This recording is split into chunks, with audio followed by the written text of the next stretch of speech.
ಪಾಕಿಸ್ತಾನ ಸೇನೆಯ ಮೇಲೆ ಬಲೂಚಿಸ್ತಾನದಲ್ಲಿ ದಾಳಿ. ಸೇನೆ ಗುರಿಯಾಗಿಸಿ ದಾಳಿ ಮಾಡಿದ ಬಲೂಚಿ ಪ್ರತ್ಯೇಕತಾವಾದಿಗಳು. ತುರ್ಬಾತ್, ಕ್ವೆಟ್ಟಾ, ಪಂಜ್ಗುರ್ ಪ್ರದೇಶದಲ್ಲಿ ದಾಳಿ ನಡೆದಿದೆ. ನಿನ್ನೆಯೂ ಕೂಡ ಕ್ವೆಟ್ಟಾದಲ್ಲಿ ದೊಡ್ಡ ಮಟ್ಟಿಗಿನ ದಾಳಿ ನಡೆದಿತ್ತು. ಇವತ್ತು ಕೂಡ ಕಂಟಿನ್ಯೂ ಆಗಿದೆ. ತುರ್ಬಾತ್, ಕ್ವೆಟ್ಟಾ, ಪಂಜ್ಗುರ್ನಲ್ಲಿ ದಾಳಿ ನಡೆದಿದೆ.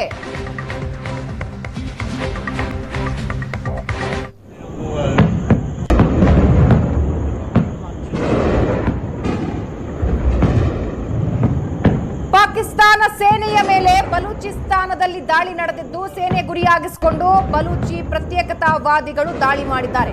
ತುರ್ಬಾತ್, ಕ್ವೆಟ್ಟಾ ಮತ್ತು ಪಂಜ್ಗುರ್ ಪ್ರದೇಶದಲ್ಲಿ ಈ ದಾಳಿ ನಡೆದಿದೆ. ಒಂದು ಕಡೆ ಭಾರತದ ವಿರುದ್ಧ ಪಾಕಿಸ್ತಾನ ದಾಳಿ ಮಾಡ್ತಾ ಇದೆ, ಭಾರತ ಪ್ರತಿದಾಳಿ ನಡೆಸ್ತಾ ಇದೆ. ಆದರೆ ಮತ್ತೊಂದು ಕಡೆ ಬಲೂಚಿಸ್ತಾನದಲ್ಲೂ ಕೂಡ ಪಾಕಿಸ್ತಾನ ದಾಳಿಯನ್ನ ಎದುರಿಸ್ತಾ ಇದೆ.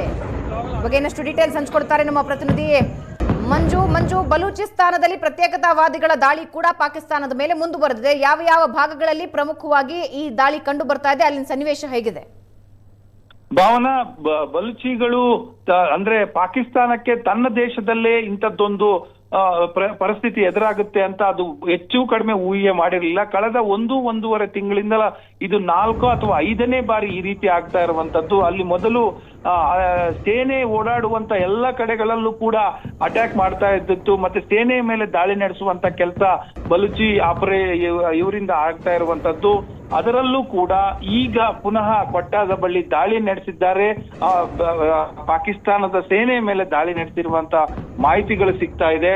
ಜೊತೆಗೆ ಒಂದು ರೀತಿಯಲ್ಲಿ ಅವರು ಭಾರತದ ಮೇಲೆ ಒಂದು ಕಡೆ ದಾಳಿ ನಡೆಸ್ತಾ ಇದ್ದಾರೆ, ಪಾಕಿಸ್ತಾನದ ವಿರುದ್ಧ ಅದೇ ನೆಲದ ಬಲೂಚಿಗಳು ದಾಳಿಯನ್ನ ಇನ್ನೊಂದು ಕಡೆ ನಡೆಸ್ತಾ ಇರುವಂತದ್ದು. ಇದು ಒಂದು ರೀತಿಯಲ್ಲಿ ಪಾಕಿಸ್ತಾನಕ್ಕೆ ಮತ್ತೆ ಸಂಕಟಕ್ಕೆ ದೂಡ್ತಾ ಇರುವಂತದ್ದು.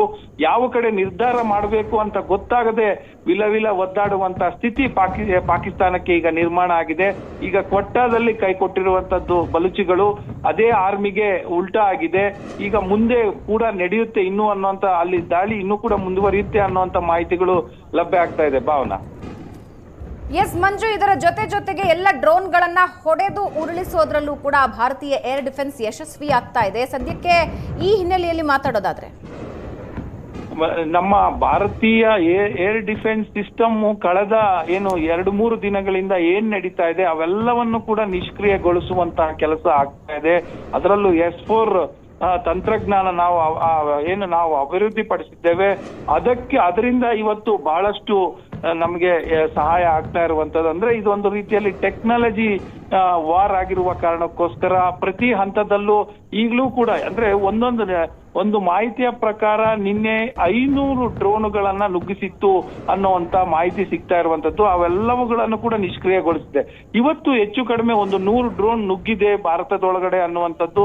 ಬಹುತೇಕ ಎಲ್ಲಾ ಕಡೆಯೂ ಕೂಡ ನಿಷ್ಕ್ರಿಯಗೊಳಿಸಿ ನಾಶ ಮಾಡಿದೆ. ಅವು ಎಲ್ಲೂ ಕೂಡ ಭಾರತದ ನೆಲಕ್ಕೆ ಲ್ಯಾಂಡ್ ಆಗ್ಲಿಕ್ಕೆ ಬಿಟ್ಟಿಲ್ಲ.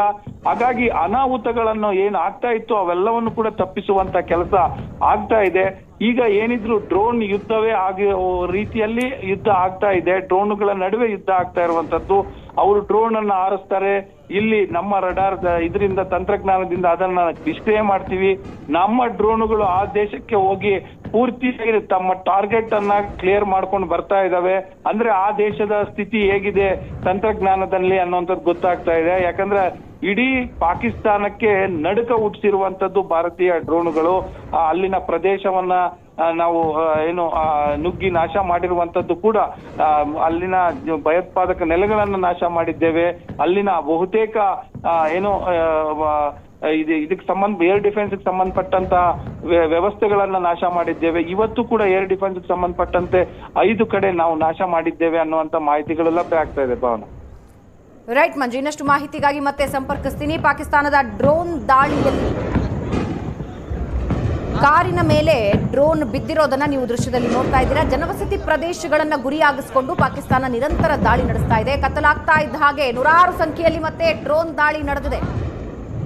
ಡ್ರೋನ್ ಮೂಲಕ ಜನವಸತಿ ಪ್ರದೇಶಗಳನ್ನ ಗುರಿಯಾಗಿಸಿಕೊಂಡು, ಸೇನಾ ನೆಲೆಗಳನ್ನ ಗುರಿಯಾಗಿಸಿಕೊಂಡು ಪಾಕಿಸ್ತಾನ ತನ್ನ ದಾಳಿ ಮುಂದುವರೆಸಿದೆ. ಮತ್ತೊಂದು ಕಡೆ ಬಲೂಚಿಸ್ತಾನದಲ್ಲಿ ಪ್ರತ್ಯೇಕತಾವಾದಿಗಳು ಪಾಕಿಸ್ತಾನದ ವಿರುದ್ಧ ತಮ್ಮ ಹೋರಾಟ ಮುಂದುವರೆಸಿದ್ದಾರೆ, ದಾಳಿ ಮುಂದುವರೆಸಿದ್ದಾರೆ.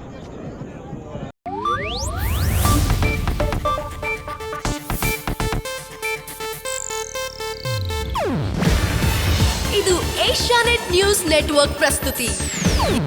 ನೀವು ನೋಡ್ತಿದ್ದೀರಾ ಏಷ್ಯಾನೆಟ್ ಸುವರ್ಣ ನ್ಯೂಸ್.